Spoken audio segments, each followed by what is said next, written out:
Welcome back to the Strength and Speed Podcast. I'm your host, Evan Preparis, and I have a guest joining me today, but let me first give you a message from our sponsors. So this episode is brought to you by Rock Tape. You may know Rock Tape. It's that KT tape that's typically on athletes for joint stability and mobility, but they also have some other great products. So their kind of thing is they're more than a tape company, they're a movement company. So I just picked up a couple of their Rock Sauce, which is, if you're familiar with, like Icy Hot or Bengay type stuff, it's very similar, but a lot nicer. It comes in this little canister and it essentially rolls on, so you don't have to get it all over your hands if you don't want to. And they have a fire version and they have an ice version. So it's kind of like one's the icy version and one's the hot version. Big fan of the fire. Definitely check it out. It's actually got capsaicin in it, so like the stuff that makes spicy food hot. And when you put it on your joints or your sore muscles, you can really feel the burn in there.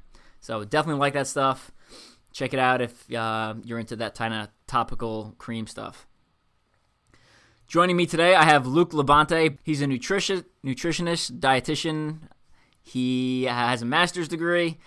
Let's see what else. Works at a D1 university, trains college athletes, and does a lot of OCR in his spare time. So he's also on the Strength and Speed team. The man knows his stuff. So Luke, welcome to the show. Great to be here as always, man. Yeah, I thought you had some really good input on the last show, and we mentioned it on that one that we wanted to bring you back and talk about nutrition in OCR. So I guess let's start with the basics, right? So, I know nutrition's a pretty contested topic. If you've heard the phrase, opinions are like assholes. Everyone's got one and they all stink. I think a lot of people feel that way about nutrition, right? So, whatever diet people are on, they're convinced like this is the only way to eat and this is what you have to do. So like, let's start off with what are some important aspects of an OCR athlete diet? We'll go from there. Oh, geez. Man, it's funny that you mentioned this. I am literally looking into getting a custom sign for my door on my office at work, and I want it to say, leave your anecdotes in the hall. Because I'm just like you're saying, everyone has an opinion, and I appreciate everyone having their own anecdote because, of course, they're experts in their own body, but don't push it on everyone else. But anyway, all my jesting aside, so there are a variety of factors that will play into an OCR athlete's diet, whether that's training volume, goal, frequency, gender, height, weight, body composition, age, genetics, food preferences, allergies, ethics, like so much will go into it. There is no one-size-fits-all with diet, of course, but there are some general guidelines that I think are very important. And I've actually adapted my own sort of pyramid from Dr. Eric Helms, and he has this hierarchy of nutrition needs. And I'll explain his, and I'll kind of explain mine a little bit. Mine mirrors his very similarly, but I have a few differences in opinion, as you would say. So, of course, at the base of the pyramid, first and foremost, it's important to have adequate energy to maintain or improve exercise performance, which is something that I agree with. His next step up the pyramid would be macronutrients. Then he goes into micronutrients. Meal composition, timing, and then he tops off at the very end with specific supplements. I agree with that for the most part to an extent. I go back and forth between the importance of micronutrients and macronutrients. I think they're both so equal in different ways. It's hard to say, but of course, so my end, working the way up, of course, adequate energy to maintain or improve performance. as well going into that. So like micronutrient needs, of course, you need your vitamins and minerals for metabolic processes, be able to metabolize and perform at a high level. So that really goes into a variety of diets, so incorporating a lot of different foods and make sure you're getting your nutrients from plenty of different sources. And of course, macronutrient distribution. This is an area that is hotly, I guess you could say, debated among numerous individuals, which I agree, and I don't think this is one thing. I don't think there's one size fits all, especially a lot of new research is going into genetics, like what macronutrient distribution is optimal for health and performance based on your genetics.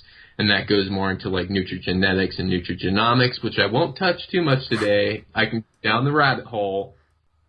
But, and then even inside of macronutrient distribution, like, how much macros, what percentage of each, distribution per meal frequency, all of that, it just keeps going on and on down the rabbit hole. And then, of course, I agree in, nutrient timing, especially peri-exercise or around exercise, especially because nutritional habits during this window is one of the best ways to improve your performance and enhance recovery. And again, depending on the athlete's goal, peri-exercise, macronutrients timing will change. But hey, so the long and short of it is it's going to look different in everyone, but follow that general guideline and make sure to, cover your bases before you take the next step.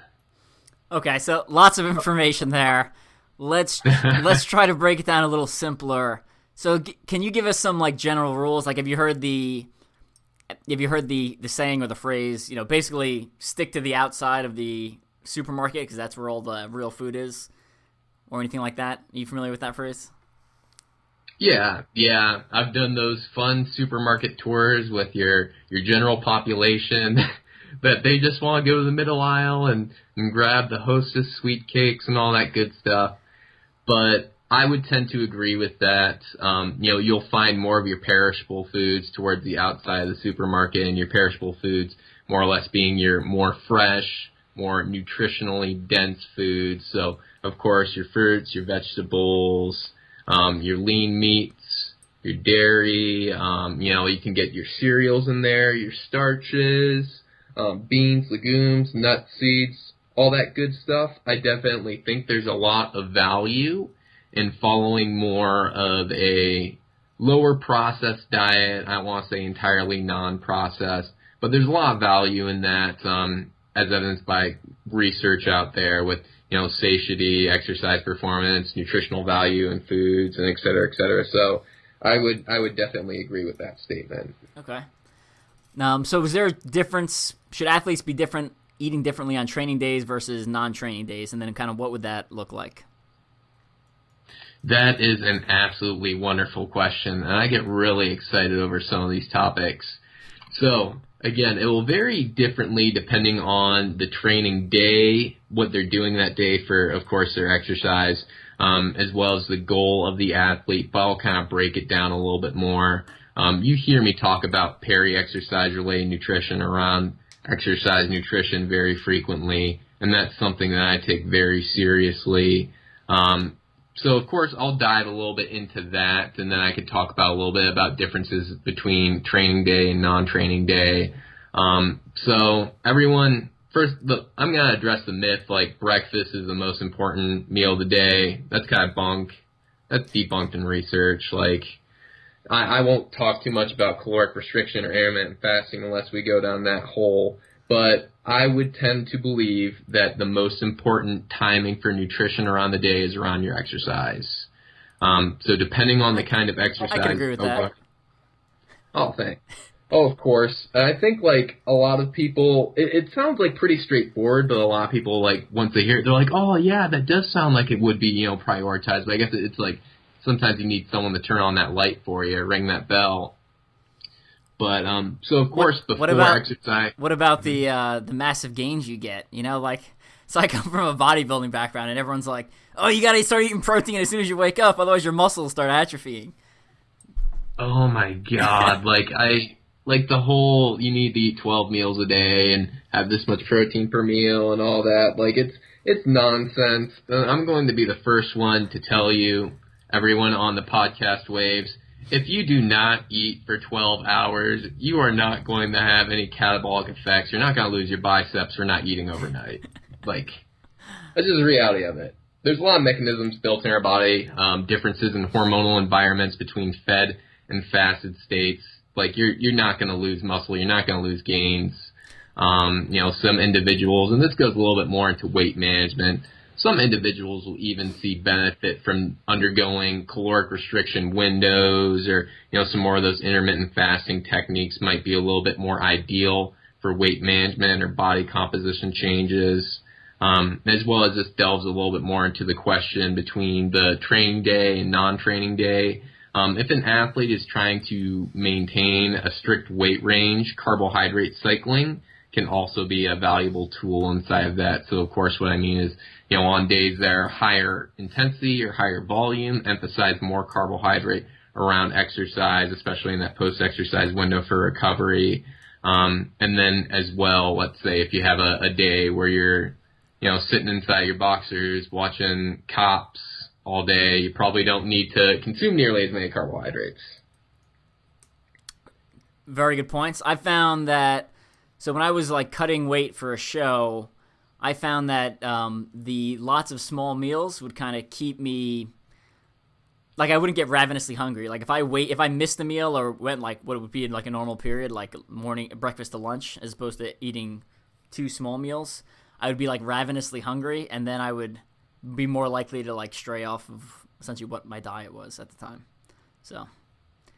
Yeah, and that's definitely a good point to make. Some individuals do better on certain diet patterns, and a lot of that can be related to circadian timing or kind of cues provided by our bodily clocks, and we have the capability of shifting those to a certain extent. So someone who would prefer to do longer fasting windows can, and the great thing is so a lot of times our hunger is stimulated by a decrease in blood glucose, and that's oftentimes when our liver glycogen is depleted after 12 hours. So at that point, we'll get these sensations for hunger, and especially if you're already in a hypocaloric state, it's very hard to resist those sensations. But, there's some abilities, or rather some techniques that you can implement that'll help you control hunger a little bit more well, I guess you'd say a little bit more tolerable, and then as well it will lead more into an alternative fuel usage, so your body switch more from a carbohydrate stance to more of a fat stance as far as energy utilization. But I know looking at our podcast notes, we'll talk a little bit about that in the future, so that'll be a fun note just to, I guess you could say, allude to what's going to come. All right. So over the last couple of years, it seems like there's always a new diet coming out. You look on Facebook and people are like, I'm doing this diet, I'm doing that diet. So how do you recommend people tell the difference between fads and stuff that'll be gone in a year or two versus actual healthy diets? That is an absolutely great question. So fad diets can be identified through, for some people it's very hard to kind of conceptualize what's good and what's bad, and I can understand there's a lot of misinformation spreading through Facebook and Instagram and your Pinterest. First thing that I usually look for, if it sounds really cool, it might be a fad. So just stylish or catchy names. Oftentimes they'll make claims that are too good to be true. Let's say, for example, you read a diet and it's you'll lose 10 pounds of fat in a week, and I'm sitting here thinking that is mathematically impossible. For someone to lose 10 pounds of fat a week, it's just very unrealistic, and your body at a standpoint will not even burn that many calories in a week. So people don't think mathematically, and they get deceived by that. Another trigger is if it's an advocate for a company's product or service. That's a big one. They're like, oh, try this new supplement diet, but, to improve your gains from it or improve your losses, use our products that will, facilitate that. That's usually a big check for that. As well as lack scientific research. Any good diet will have a foundation of research behind it. like if you like scroll through PubMed or, you know, you go through some scholarly areas or like even the website that's advocating this diet doesn't link any scientific research behind it, it's probably bunk. I would probably not follow that. If it emphasizes good and bad foods list, that's oftentimes a huge like catch for me. Like if it's like never eat these foods and only eat these foods, I'm like, yeah, that's not sustainable, and that's probably robbing you of some nutritional value in some sense. But those are really like, you know, 5 or 6 really big triggers that would catch me for identifying a fad diet. Right on. So with that, let's kind of run through a couple of the popular diets that you see people posting about all the time right now, and just kind of give me your thoughts. You know, let's assume all our listeners are, you know, OCR, or probably all listeners are OCR athletes, right? But so like let's keep it as it relates to OCR. You know, so whether they're good or bad for OCR, or maybe, you know, just kind of things to watch out for if you're following that type of diet and you're still planning on doing races. And again, kind of keep it between. You can cover open. You know, if it's different between open and maybe elite, or open and competitive, I guess talk about that too. So let's start off with ketogenic. And, I guess give a quick definition of what it is in case some of our listeners aren't tracking. So ketogenic diet. Awesome. So the ketogenic diet is generally a diet with the goal of utilizing fat as a primary fuel source, i.e. production of ketone bodies. That's where like ketogenic, like creating ketones. Oftentimes it requires restriction of carbohydrate or caloric restriction windows, things of the sort. And of course, ketones, or our 3 ketone bodies, are beta-hydroxybutyrate, acetoacetate, and acetone. They're produced in the liver from fatty acid when the liver glycogen is depleted, a little bit like I mentioned before.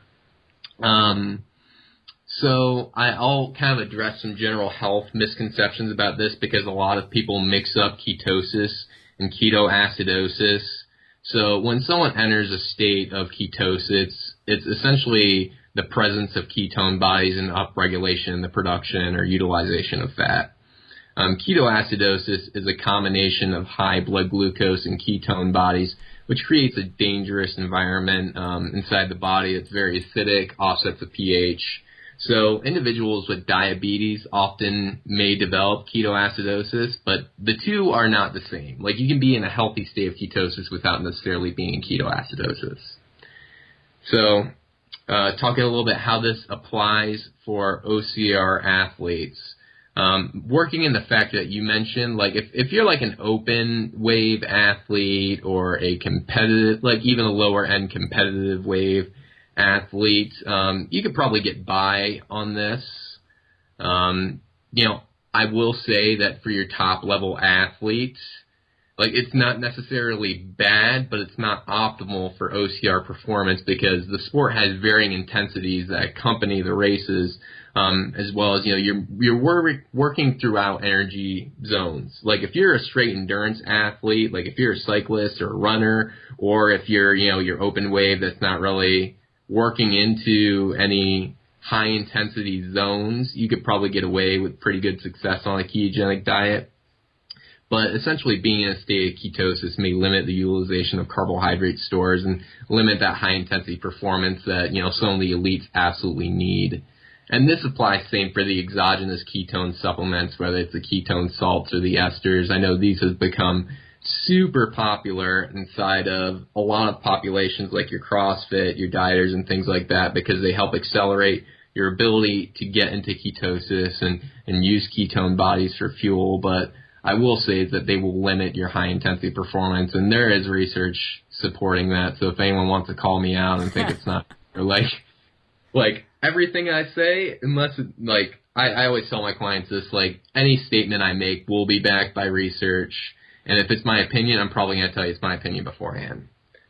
And then I will have one last point about the ketogenic diet. So I have no problems with it. I know a lot of individuals who see a lot of benefit for it, or while on it, even though I do not think it's optimal for OCR performance as we know it. I do have a problem with what I call the fake keto diets. So it's these diets that boast excessive protein, and restriction of carbohydrates, but they do very little to upregulate their fats. So, like, it's just silly to me because a true ketogenic diet contains 15 to 25% protein, 5 to 10% carbohydrate, and approximately 60 to 80% fats as energy. But you see these people on this fake keto diet with this huge amount of protein because some bodybuilder told them they needed to eat 2 grams per pound. And that excessive protein goes through a process in the body. A lot of my biochemists, or people who have taken the biochem or chemistry in general, will recognize this term, the gluconeogenesis. So essentially, when you consume too much protein, your body will utilize or go through gluconeogenesis. And it essentially just makes glucose out of non-carbohydrate sources, i.e. protein. So you can see an elevation in blood glucose and prevention of ketone body production through eating too much protein. So, like, people are like, oh, I feel like crap on the ketogenic diet, like I can't get into ketosis, I'm doing everything right. I'm like, A, if you want to be on a ketogenic diet, fine, I'll work with you. But B, like, don't do this fake keto because you're shooting yourself in the foot eating like 600 grams of protein a day. That's just silly. All right, let's, next one, paleo. Paleo diet. So, I have worked with my fair share of athletes who follow a fairly strict paleo diet. My first question is, like, why do you hate yourself so much? Like, why do you want to put yourself through this? Like, it's not bad. It's just like they're omitting foods that don't absolutely need to be omitted. The principles of the diet is based on us eating foods that were presumed to be consumed by our ancestors during the Paleolithic area, i.e. paleo.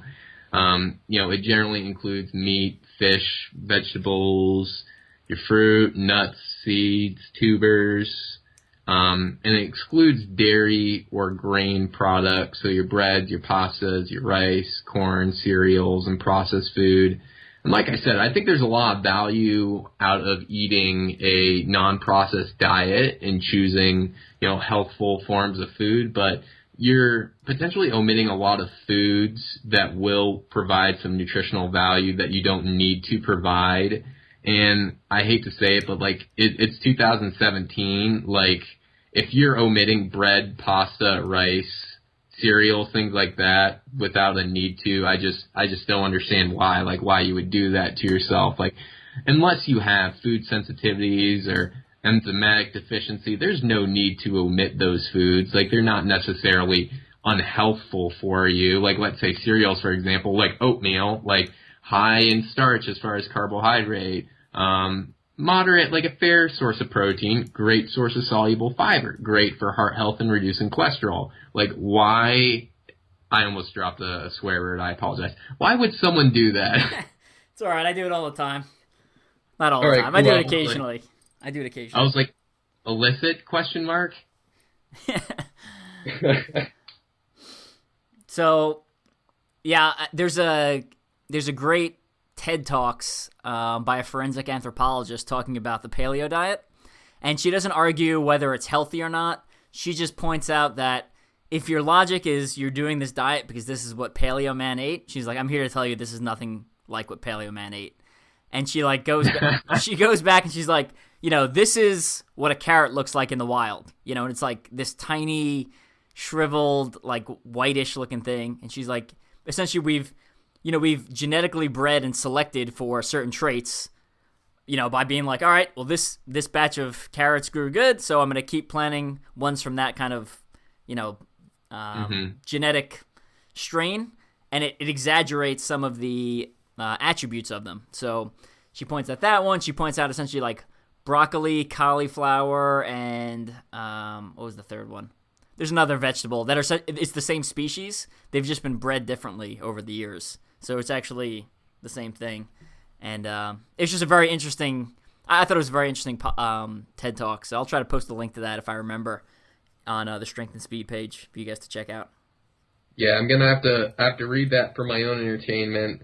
But I agree, like, humans have been selectively modifying and I guess you could say, genetically modifying, choosing crops for thousands of years. Like, recently we've gotten really good at it, don't get me wrong, and I won't delve down the hole of genetic modification or GMOs because that's just going to open up a can of worms, and I don't think we want to cover for the OCR athlete. No, we'll pass on that.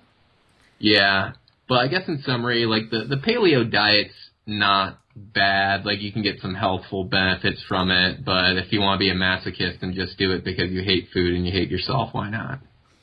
Here's my general opinion on a lot of these diets. Most people are generally eating like crap, so anything where they're changing their diet and actually like paying attention to what they're eating, I think shows some sort of signs of improvement. That's why everyone thinks, oh, this is the only way to eat, because previously they were eating garbage and now they're eating, actual food, maybe a little bit less garbage, and they're getting some results that way. Just my 2 cents. You sound like a dietitian already. With dieting for shows and the fact that I've done like strength sports and endurance sports, I've played around with some diets, and I was on a very low carbohydrate when I was trying to lose fat, and it worked great for fat reduction, and I felt like hot garbage pretty much all the time. I felt okay at the beginning, but once my body fat started getting down low, like I started feeling like terrible. Like, I'm talking, you're walking around, you're like, I need to lay down. I think I'm gonna black out. That's like the last couple weeks before a show, though. So. Oh my God, I think we spoke in the past. Like, I did bodybuilding as well. It's just like flashback of me, like before my show, I remember, like, I was done with a shift at work. I was like, I'm too tired to go up these stairs. They're like, you squatted for, like, 15 sets. I'm like, yeah, I'm going to take the elevator today. Nice. All right, let's keep moving along. So, vegan for the next one. Vegan. I'm going to group vegetarian and vegan together with this one just because I think there's a lot to talk about, and I think they'll work hand in hand with each other. So there's several different, I guess you could say, levels of vegetarianism, and that goes from ovo, consumption of eggs, lacto, consumption of dairy product, pesca, consumption of fish, and then vegan, or your strict, absolutely no animal product, and then sometimes lifestyle revisions, like not wearing leather clothes or using products that were manufactured from animals and things of the sort. And then there's like a more popular term, flexitarian, essentially someone who will eat a fairly plant-based lifestyle and also include some animal food sparingly, regardless of the form. They just kind of follow their own intuition, which I like. But anyhow, so these diets are growing in popularity due to a lot of reasons. Some big ones are environmental sustainability, health claims, animal rights. Ethics are oftentimes the big ones. But I will say, so I oftentimes don't share this with a lot of my clients, but hey, I'm on the air, so why not share it with the podcasting people? So I actually follow a vegetarian type diet. I guess by definition, you can call me ovo-lacto-pescatarian. Ovo-lacto, I consume eggs and I consume dairy product. And then pescatarian, I take a fish oil supplement. So by default, I am consuming fish. But I will say, so it is possible to find success and optimize performance on these diets.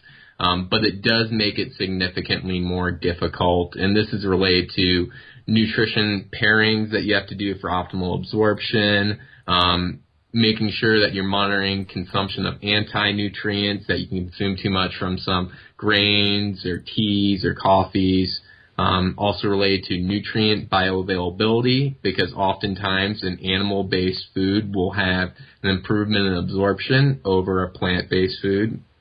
And of course, there's like your nutrients of concern. So the big ones are often like your B12, your iron, your zinc, your calcium, protein, vitamin D, iodine, things of the sort. So I think it's definitely possible for athletes at all levels of the sport to see healthful benefits from this diet.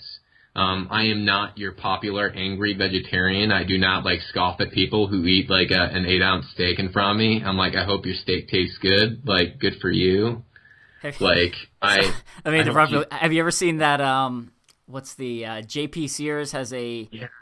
has a YouTube video where he's a meatitarian or something, where he only eats meat, and he essentially does the reverse, right? So he's eating meat and like judging people for eating a salad in front of him. It's really funny. You're disgusting me with that. How can you eat that? Yeah. I'll try to post that link too if I remember. I love that video. Please do.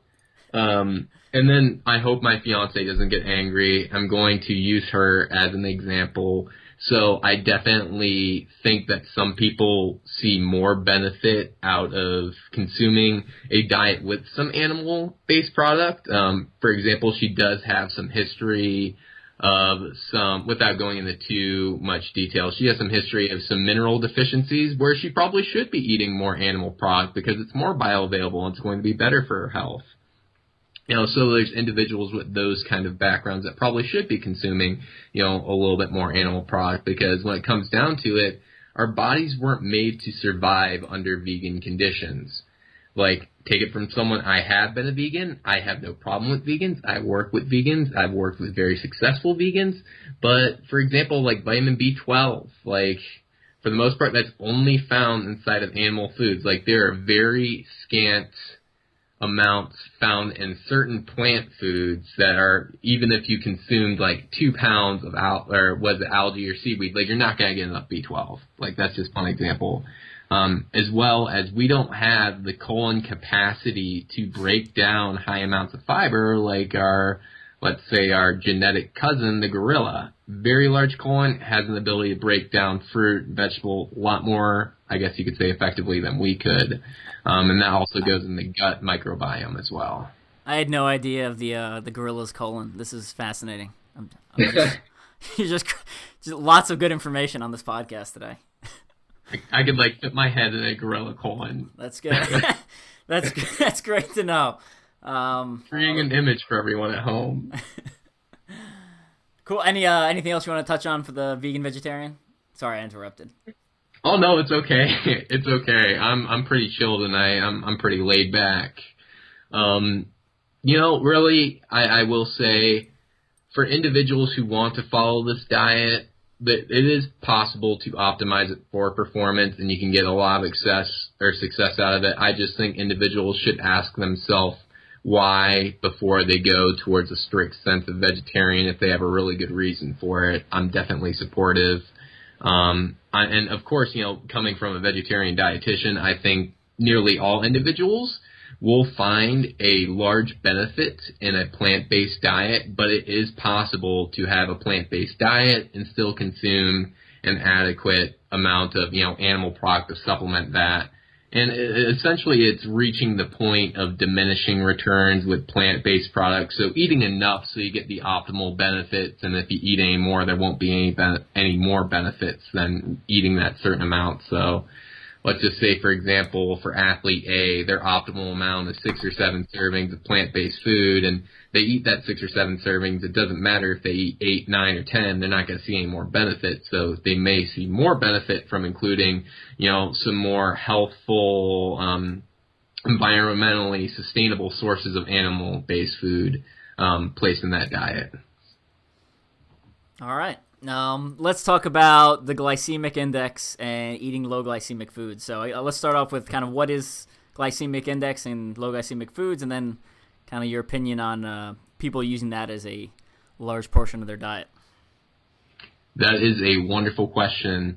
So the glycemic index is generally a value that is assigned to foods based on how slowly or how quickly those foods can increase the blood glucose levels. And this applies to carbohydrate-containing foods. So it deals a lot with like insulin sensitivity, and I won't talk too much about glycemic load or how much food will go into like the glycemic index, but just know that a high glycemic index food will stimulate a quicker increase in blood glucose, and a low glycemic index food will stimulate a slower, more gradually increasing blood glucose.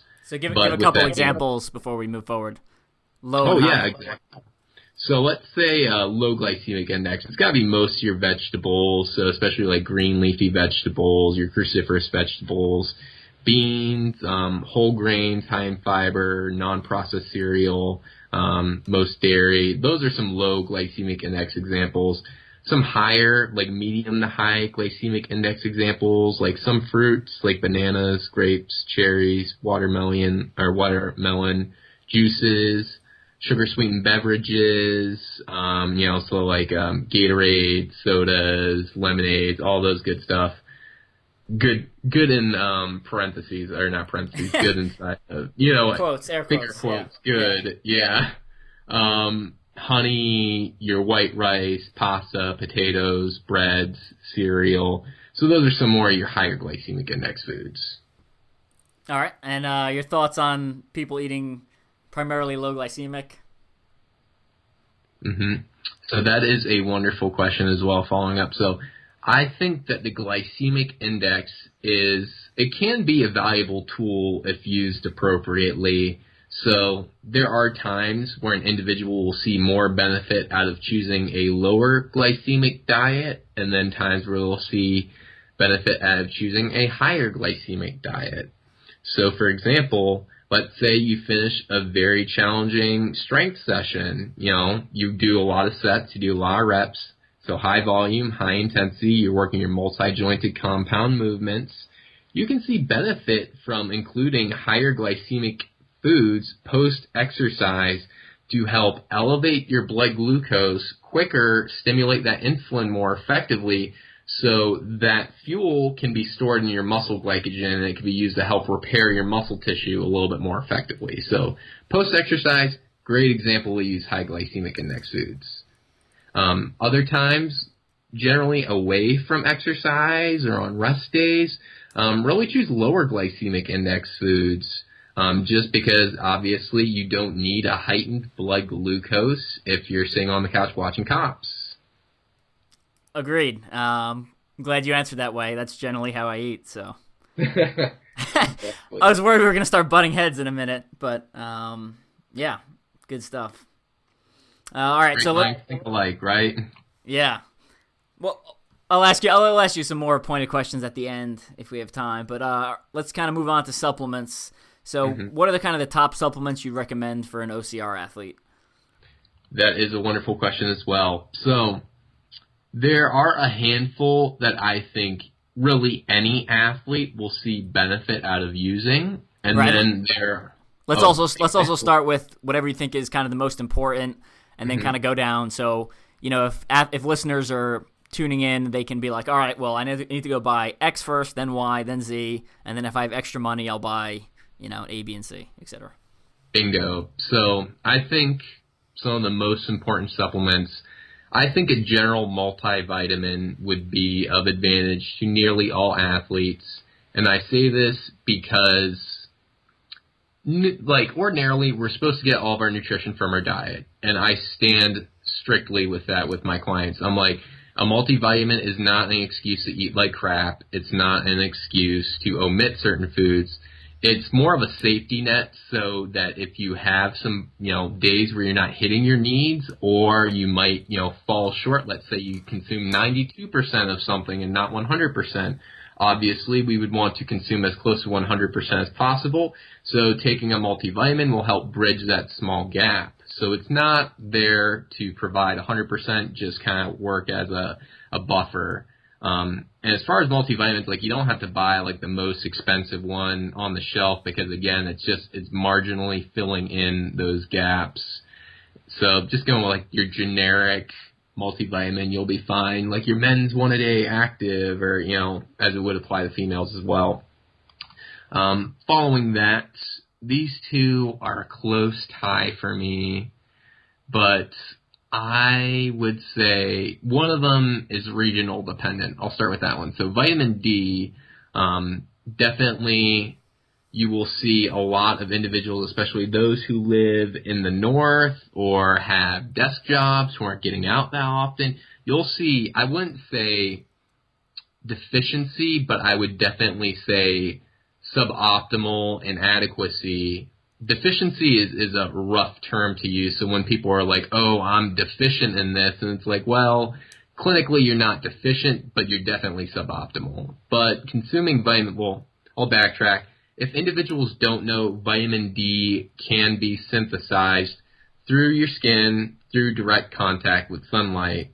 So if you are a lucky individual who lives in a sunny place and you expose your arms, your legs, your face to sun at least, 20 to 30 minutes a day, full sunlight, mostly all seasons, you're probably going to be pretty solid. You might be inside the ideal range for health benefit. But let's say, like, I used to live closer to Cleveland and Ohio. I didn't get a lot of sun. I worked inside a lot, very cloudy, especially during the winter. I know I was suboptimal in vitamin D, so I saw a lot of benefit through supplementing with a vitamin D3 supplement. And then as far as the amount, I would encourage an individual follow up with a dietitian for a more specific amount. I would encourage an individual to get their serum vitamin D checked to make sure, are they really deficient? Because vitamin D is fat soluble, so you won't be able to rid yourself of it if you are consuming too much as easily. But I will say vitamin D toxicity is extremely rare. Just don't consume anything crazy like 10,000 international units a day. Like, I will say generally healthful, you can get away with 2,000 or 4,000 per day if you fall in some other category of individuals who are most likely suboptimal. But check with a dietitian. Like, maybe you even need more, and that's where working with a dietitian and checking your serum lab values will be of importance. But how? So the reason why I would encourage individuals looking in the vitamin D, it's very cost effective, A. B, there is documented research showing that in athletes there's reduced incidence of fracture, increased insulin sensitivity and secretion, which may potentially help with muscle growth and recovery, improvements in body composition, and potentially an increase in serum testosterone. And when I see, say, potential increase, it's nothing crazy, but, it's a helpful marginal increase that may influence body composition that's completely legal, completely healthy, and safe. Following that, so vitamin D, very important. Even if you're getting a whole lot of sun, get it checked. Like, I live in sunny North Carolina. I still get mine checked to determine what is optimal for me to take as far as supplement usage. Going on to fish oil, so many benefits from fish oil. Like we alluded to in our previous podcast, constituent omega-3 fatty acids in fish oil will be your EPA and your DHA. And those in combination will work to help improve your performance through reduction in inflammation post-exercise and just general cellular inflammation. So that's systemic and related to muscle tissue. There is improvements in cognitive function, improvements in cardiac function, and those are really the big reasons. Like, there's also a lot of other research going into potential improvements in body composition, delaying of certain cognitive disorders, like they're delaying of, let's say, Alzheimer's, dementia, and then that's why I want to say there's some research that talks about fish oil and multiple sclerosis. Don't quote me on that, but if there were like 3 big ones that I think any athlete in the field could benefit from taking, look into those. Sounds good. All right, now let's.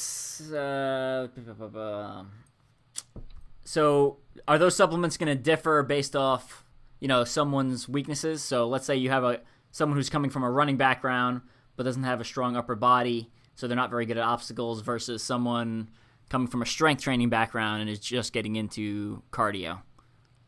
I think those 3 will, across the board, help any athlete, OCR, endurance, strength athlete.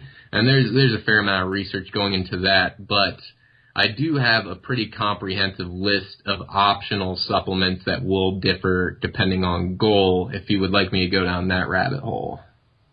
Yeah, let's touch on it briefly. So let's go a couple supplements for the runner turned OCR athlete, and then a couple supplements for the strength athlete turned OCR athlete. Alrighty, wonderful areas to kind of divide it. Let me think. So let's talk about the runner going to OCR athlete. Someone, let's say this runner wants to work on their strength, potentially build muscle, some supplements that they will definitely see benefit from. And I know Jared and I have talked about some of these in the past, off podcast, of course. So creatine monohydrate, of course, very helpful for improvements inside of power output, recovery, cell volume, hydration, cognitive function, and there's even research demonstrating improvement in depression. So for all these reasons, creatine monohydrate can be very advantageous for an athlete that is looking to improve their strength performance, or even their very short-term pre-glycolytic performance, so like your 0 to 10 seconds, like that initial burst. With that being said, there is an associated gain of weight associated with water retention, but in my opinion, and this is my opinion, so regardless of strength or endurance athlete, I think the benefits outweigh that potential increase of marginal few pound weight gain. So I will note that, but moving forward, for someone that is more concerned with their strength performance, I would encourage them to consume citrulline, and this has been shown to improve workout volume or your ability to go longer in workouts, reduction in fatigue, decreased delayed onset muscle soreness, increased production of nitric oxide or your NO. And so this one as well, even though it would apply a little bit more towards strength, it can apply as well to running endurance and running capacity. There is a marginal amount of research on that showing, I want to say, reduction in RPE and a decrease in, or an increase in time to exhaustion on runs. But don't quote me on that. But that is one that you can see benefit with regardless, but I think it's a little bit more closer tied to your strength athlete. And then your creatine and your citrulline will, go ahead.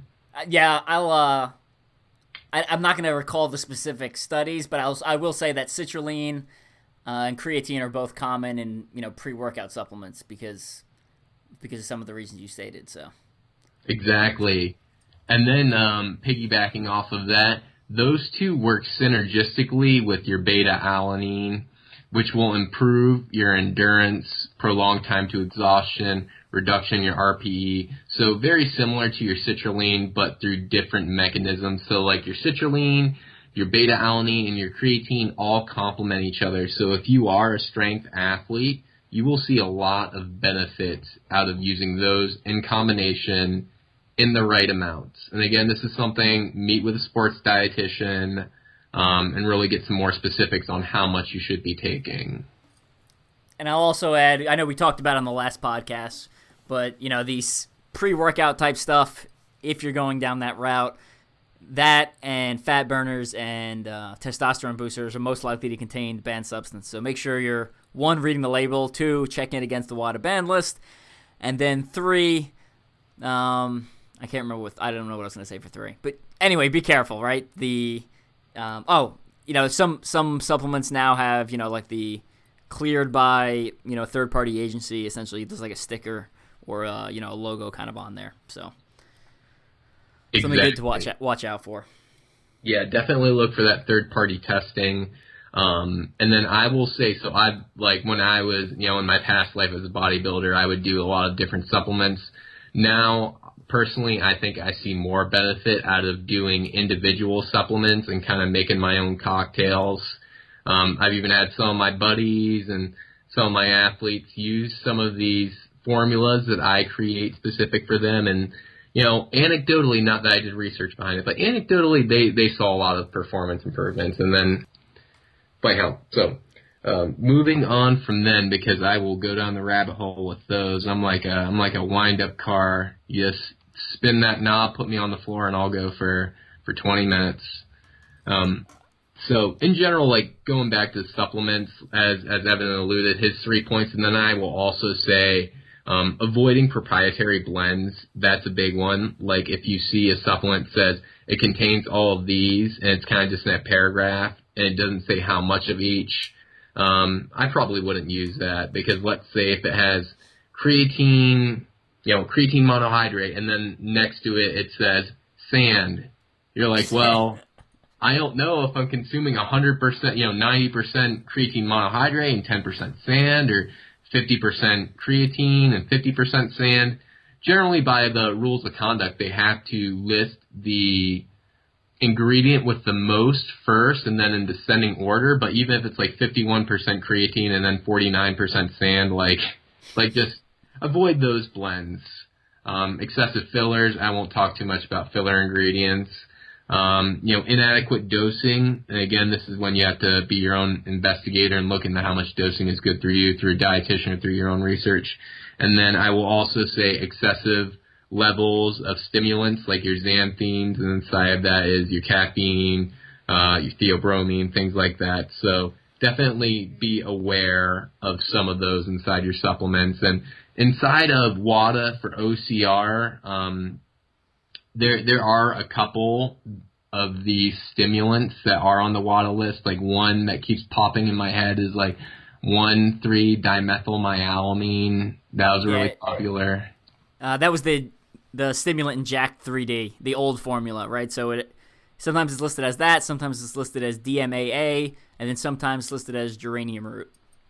Yes, exactly. Jack, that was my intro into the pre-workout realm. So funny story, I walk into a supplement store, or it was GNC, and I go to buy like my typical caffeine-based pre-workout because I know what caffeine is, right? I can identify the ingredients on the label, so that's what I stick with.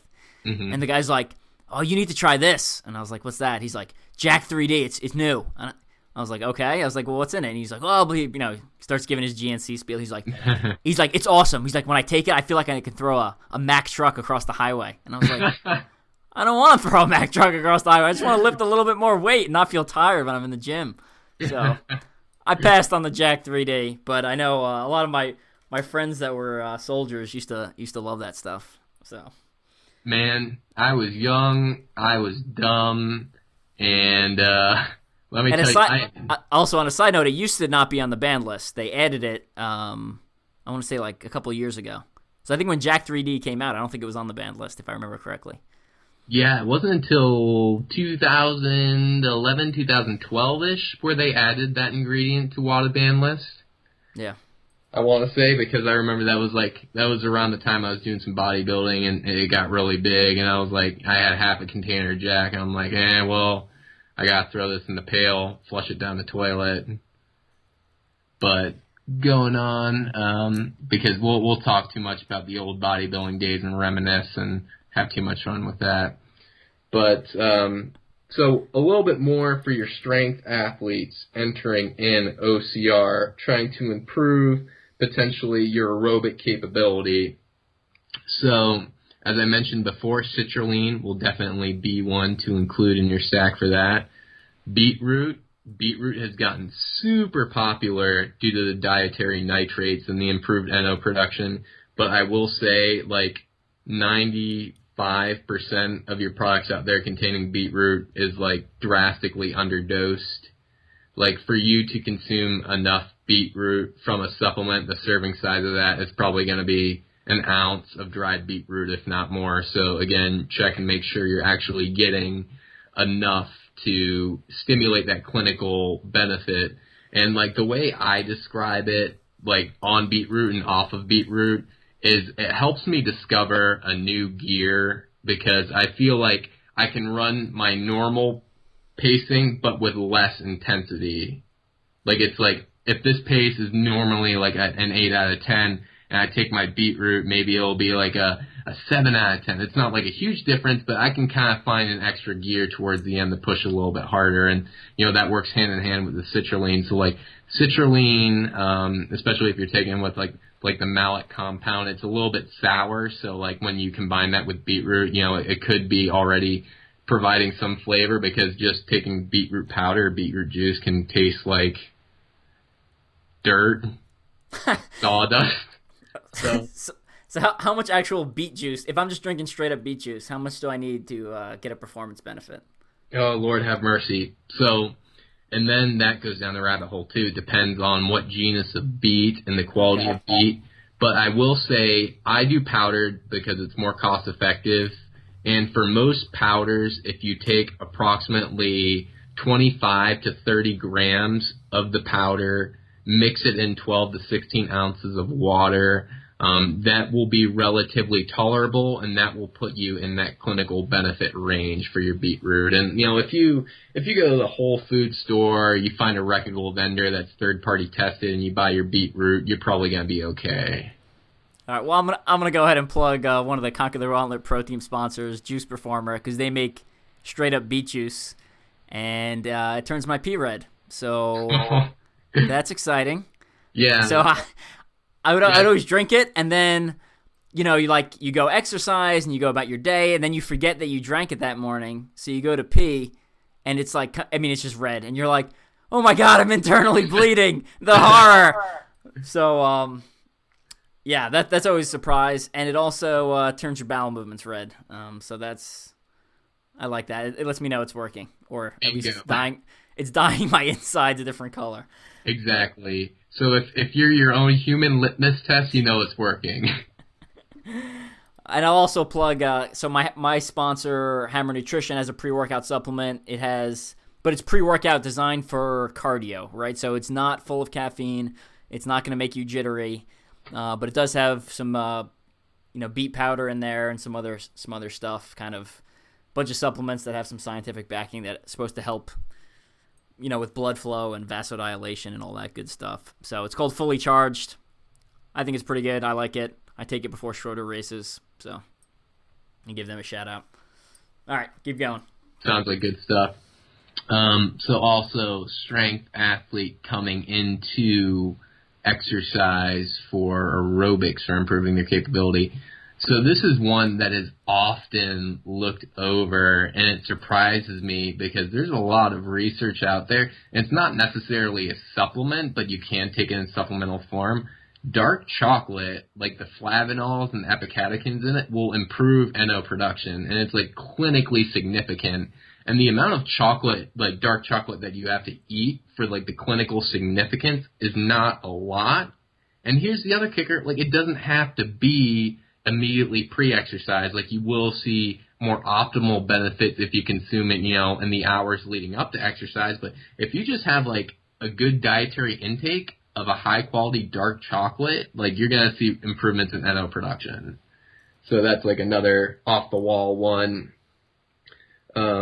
As well, let's say, for example, essential amino acids instead of branched-chain amino acids during longer runs. I know a lot of individuals will supplement with their BCAAs because they're like, oh yeah, it's going to keep me, anabolic, and it's going to prevent, breakdown my muscle. They're like inside of longer runs, if you're doing aerobics of greater than 2 hours, there is some incidence of that. So you may see benefit from doing your essential aminos more so than the branched-chain aminos. And then, so of course, you have your 9 essentials in there, but then as well, each of them have different functions. You still have your BCAAs inside of that amino blend, inside the EAAs.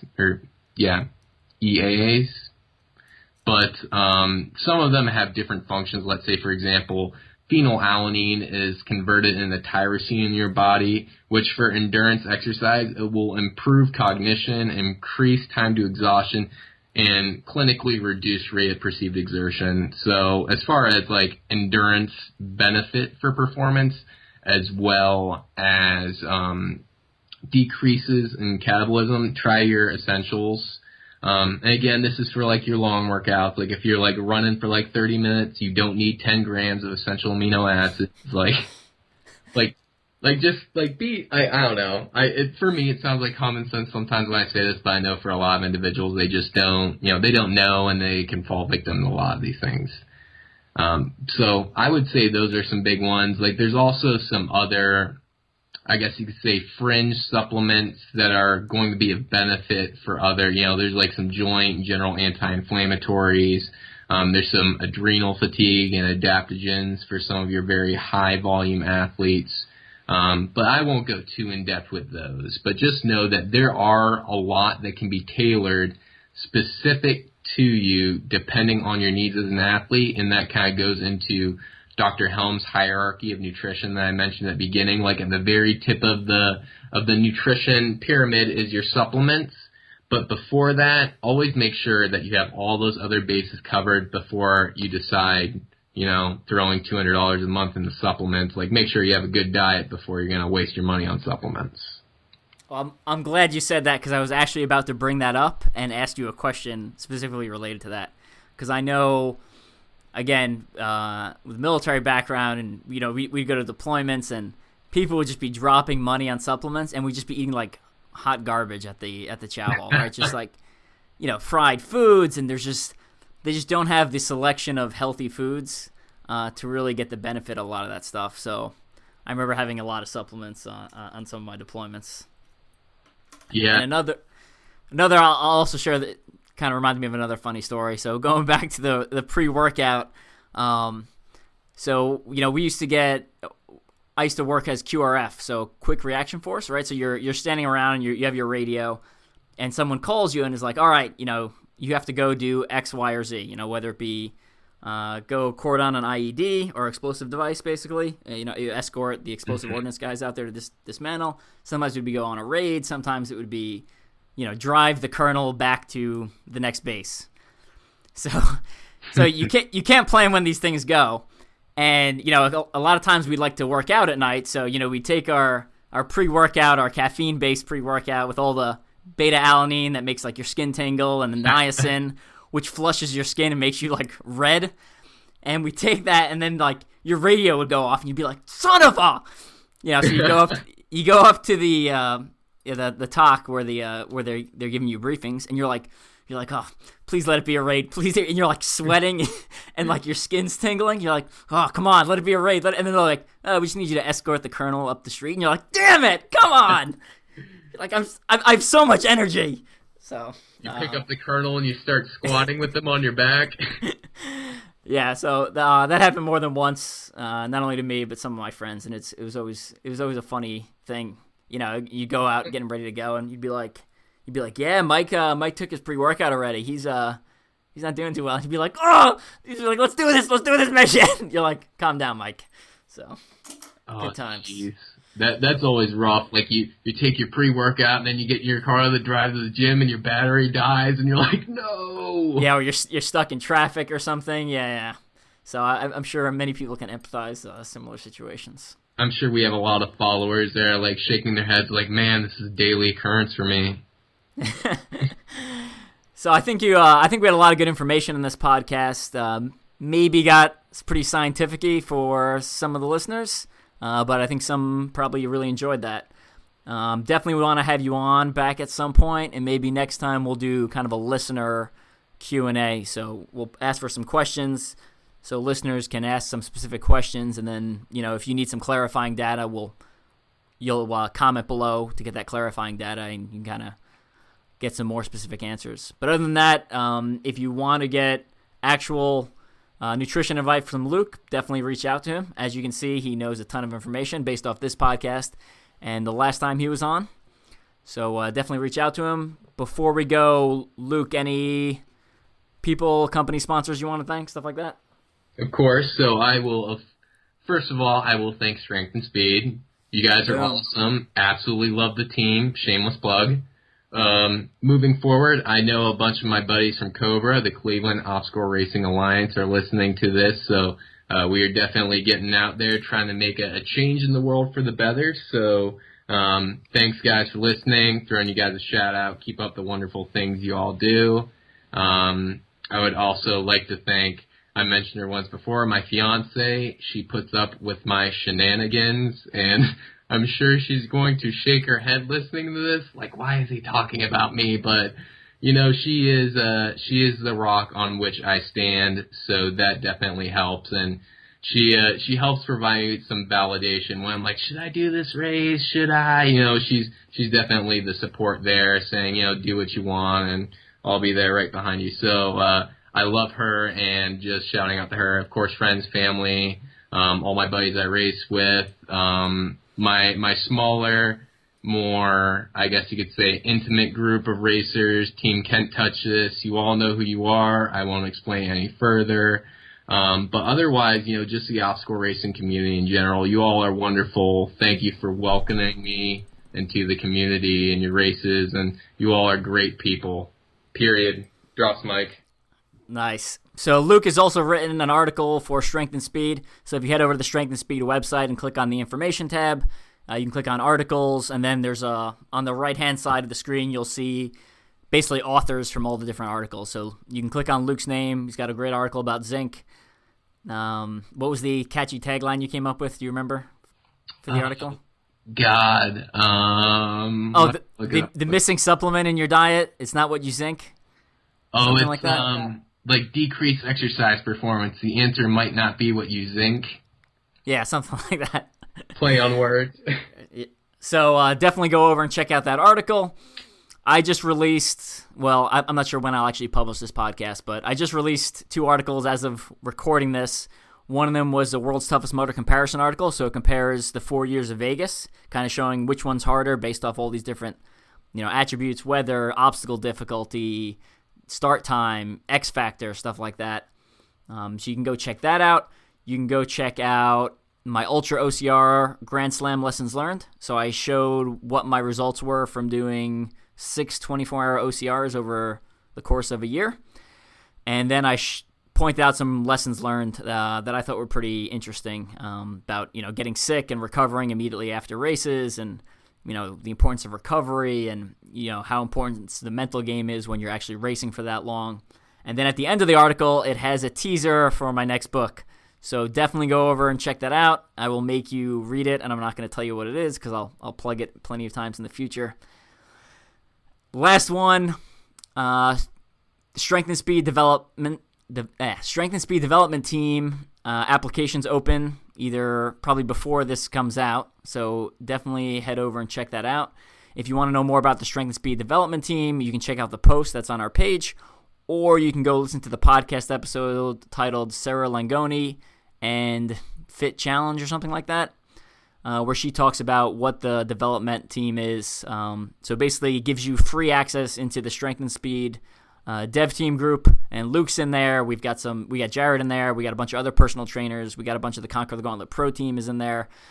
Kevin Riggy's in there, who just finished 3rd at Tough Mudder X, when it was televised. We got a couple other great group of guys in there. So created it so there's this safe place to ask and answer questions. So if you post in one of these large OCR community groups, a lot of times you'll get all sorts of answers, ranging from this is great advice to this is okay advice to like this is actually bad advice. Like you probably shouldn't listen to this guy. The athletes in the Strength and Speed dev team all generally, if they disagree, they at least have some sort of facts to back it up. So you're getting pretty good advice for free, which is nice. So the dev team, you can apply and get in that way. We also have a pay option. So the pay option is there basically essentially to keep riffraff out, right? So if I just opened it up to everyone, again, you'd have the same problem that you have in other groups where there's just dozens and, maybe hundreds of people in there, shouting their own opinion without really anything to back it up. So there is a pay option if you end up applying for the dev team and do not get in. And then on top of that, as I get benefits from sponsors that they don't mind me redistributing, I pass them off to the team. We also post weekly workouts in there and a lot of pre-race advice. So stuff on, like the back-to-back OCR World Championships when you're racing those back-to-back days, a bunch of, kind of recovery and nutrition information of things you can do to make sure you're at your maximum performance on race day. And then as we get close to the big events like World's Toughest Mudder or, Toughest Mudder, I post kind of some tapering advice to make sure, again, you're peaking on race day and you're not showing up exhausted and tired. So check out the dev team. If you also have more questions about it, you're welcome to ask me, or Luke's on there. Some of our other guests have been on there: Leah Hensley, Chris Belvin, also from the Battle Core team. Jared's in there. Who else? I don't know. A lot of people in there. So check us out. Luke, any final words? I think I'm pretty set, man. I think we did a great job really elaborating on these topics. Cool. Again, thanks for being on, and we will talk to you later. Sounds great.